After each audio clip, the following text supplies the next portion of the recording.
Hai Dominations, sudah pernah dengar tentang meta description?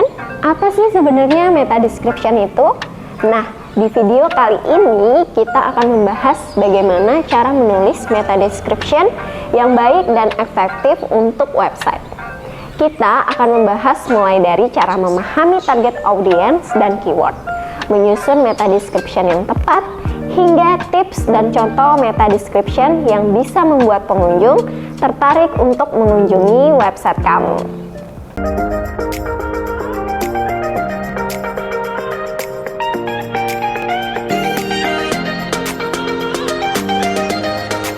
Sebelum kita membahas tentang cara menulis meta description yang efektif, kita perlu memahami target audience dan keyword terlebih dahulu.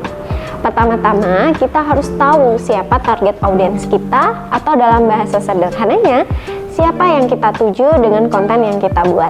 Ini penting karena meta description yang baik harus bisa memikat target audiens kita agar tertarik mengunjungi website kita. Selanjutnya, kita juga harus memilih keyword yang relevan dengan konten kita. Keyword ini harus dipilih dengan hati-hati dan harus benar-benar terkait dengan topik yang kita bahas. Jangan sampai memilih keyword yang terlalu umum atau terlalu spesifik, karena hal ini bisa berdampak negatif pada SEO dan pengalaman pengguna. Sekarang kita akan membahas tentang cara menyusun meta description yang efektif. Pertama-tama, meta description harus memiliki panjang yang sesuai agar tidak terpotong di hasil pencarian. Selain itu, kita juga harus memasukkan keyword yang relevan dengan konten kita agar mudah ditemukan oleh mesin pencari. Selanjutnya, meta description harus menjelaskan konten dengan jelas dan singkat. Jangan sampai pengunjung bingung atau tidak memahami isi dari konten kita karena meta description yang tidak jelas. Selain itu, kita juga harus bisa memikat pengunjung untuk mengunjungi website kita dengan cara membuat meta description yang menarik dan persuasif. Bagaimana sih menulis meta description yang menarik? Pertama, kita bisa menggunakan kalimat aktif dan persuasif agar meta description kita lebih memikat dan menarik perhatian pengunjung.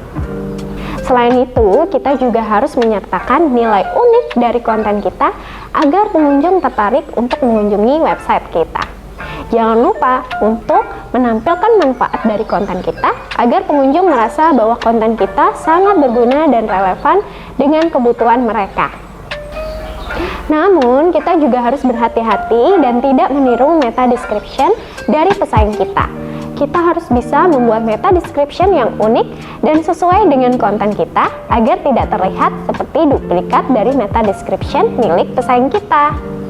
Sekarang kita akan membahas tentang contoh meta description yang baik dan buruk. Pertama-tama, mari kita lihat contoh meta description yang buruk. Meta description yang buruk biasanya terlalu umum dan tidak memberikan informasi yang cukup tentang konten yang ada di dalamnya.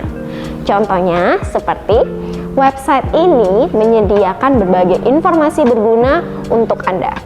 Meta description seperti ini tidak memberikan nilai tambah untuk pengunjung dan tidak cukup jelas untuk menarik perhatian mereka. Sekarang, mari kita lihat contoh meta description yang baik.